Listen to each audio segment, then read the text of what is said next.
Hello and welcome. My name is Nelly. I'm a psychologist. Welcome to this channel where I talk about psychology, mental health issues, and lifestyle issues. So today I want to talk about something that is very important in our lives and it affects each and every one of us. And if we're not careful about it, it affects us negatively and causes us to stray from what we are doing with our lives, causes stagnation, so much heartbreak and pain. I want to talk about friendships. And if you're new to this channel, kindly consider sticking around by subscribing, sharing the content, and engaging me in the comment section. So friendships are very important because they influence us either to the positive or to the negative. There's a quote that says that show me your friends and I will tell the kind of a person you are. So if you have 4 hopeless friends, then highly likely you will be the 5th hopeless person. Why? Because these are people that have the power to influence your choices, the direction you take in your life, and the things that you're going to do in your life.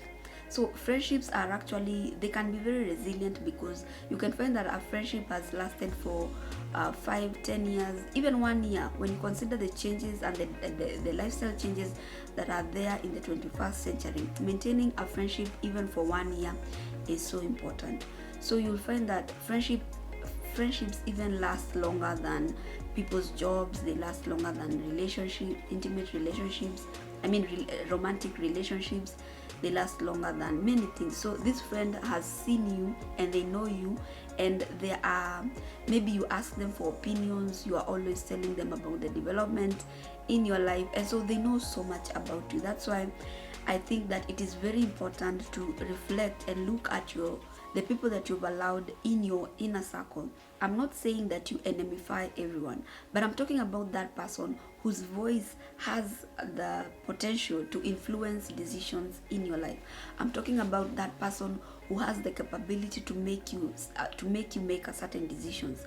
Most people call their friends when they have problems in their romantic relationships, at work, and they ask for their opinion.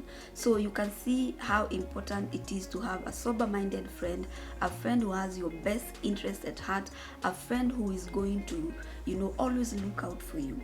And it is also important to ask yourself, what kind of a friend are you also to other people?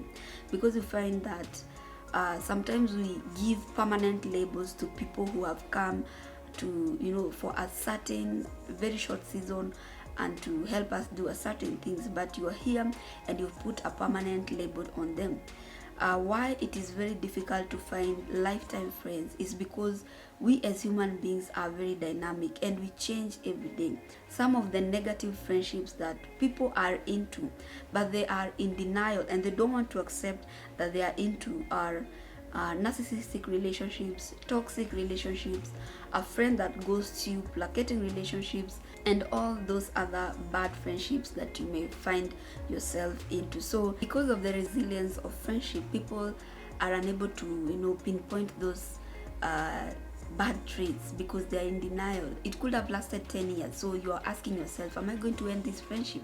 So you want to just continue persevering and tolerating bad behaviors that are causing you pain and that are causing you stagnation in your life. So it is important to just decide to step out of that denial and see people for who they are, because if you don't, then you are going to they are going to hinder your growth. Life is about growth. A healthy relationship is going to naturally takes its course and is going to develop into a sisterhood or a brotherhood, and the both of you are going to grow, and there's no one who's going to be jealous about the other, and you will always be giving each other honest feedback, be there for each other. But a negative friendship, you will always feel like you're walking on eggshells. You need to put on masks when you're with this person. You cannot be honest with yourself, and you always feel that when you go back home after spending time with this person, you feel so bad. You feel like it was a time waste, and you are always talking about maybe you find yourself talking to other people about this person, but you always find yourself back into the relationship. Why? One, because it may have lasted a long time. Two, is because you may also have some unresolved issues that cause you to continue persevering and choosing other people over yourself. You can look out for some of the inappropriate behaviors in some of these toxic friendships. Someone who is controlling, a pathological liar, a gaslighter, someone who is always rude to you. You know, those are some of the things you will find in such kinds of relationships. I hope that you are able to break away from the shackles of some of these cycles so that you can be able to have a healthy life and you can be able to move into the next levels. So it's also important to understand that you are as important as those that you think are, and it's also important to understand that there are people who come for seasons and they leave. So you need to be careful with who you're putting permanent labels on, because some have come for just a season to teach you something, to help you somewhere, to to help you by being destiny connectors and that kind of a thing. So until the next time, see you.